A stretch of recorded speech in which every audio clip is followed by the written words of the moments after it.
Indian history में कब कहाँ क्या हुआ इसको जानने में आपको दिक्कत होती है ना, तो आइए आज आपका यही डाउट क्लियर कर देते हैं। तो आज हम बात करेंगे टाइमलाइन ऑफ एशियन हिस्ट्री में। एशियन हिस्ट्री में सबसे पहले हम बात करेंगे स्टोन एज की। स्टोन एज को आगे 3 पार्ट्स में डिवाइड किया गया है। कौन कौन सी? Palaeolithic age, Mesolithic age, Neolithic age. और इसमें सबसे ज्यादा यूज किसका हुआ था? स्टोन्स का हुआ था। नेक्स्ट नंबर 2 पे बात करेंगे पैलेयोलिथिक एज की, जिसमें स्टोन के साथ साथ कॉपर का भी यूज होने लग गया था, और कॉपर एक फर्स्ट ऐसी मेटल थी जिसका सबसे पहले ह्यूमंस ने यूज किया था। नेक्स्ट नंबर 3 पे बात करेंगे हमारी इंडस वैली सिविलाइजेशन, जिसको हम ब्रॉन्ज एज भी कहते हैं। इसका टाइम पीरियड जो था वो था 2500 से लेकर 1750 BCE, और इसमें हमें टाउन प्लानिंग्स और ब्रंट ब्रिक्स के बारे में पता चलता है। नेक्स्ट बात करेंगे हम वैदिक एज की। वैदिक एज को आगे 2 पार्ट्स में डिवाइड किया गया है। कौन कौन से? अर्ली वैदिक पीरियड और लेटर वैदिक पीरियड। अर्ली वैदिक पीरियड में लिखे गए थे हमारे वेदास, और लेटर वैदिक पीरियड में हमारे बाकी के 3 वेदा, जिसमें हमारे यजुर्वेद, सामवेद, अथर्ववेद, और इसी टाइम पीरियड में ही उपनिषद, पुराण लिखे गए थे, और इसी में ही आयरन की जो खोज हुई थी।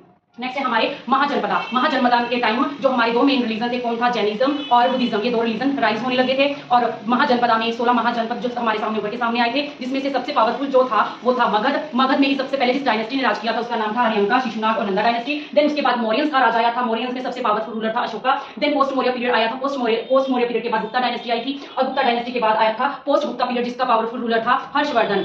हर्षवर्धन की जो राजधानी थी वो थी कन्नौज। कहते हैं कि जिसने नॉर्थ इंडिया वाली साइड अपना राज करना है तो वो कन्नौज को जीत ले, और कन्नौज हर्षवर्धन की डेथ के बाद कन्नौज को जीतने के लिए हमारा ट्राइब पर ट्राइब जो स्ट्रगल है वो शुरू हुआ। ये किसके बीच में शुरू हुआ? ये स्ट्रगल शुरू हुआ पल्लवास, प्रतिहारस और राष्ट्रकूटा के बीच में। और आप मुझे कमेंट बॉक्स में बताएंगे कि आज के टाइम जो मगध है वो इंडिया की कौन सी स्टेट में है।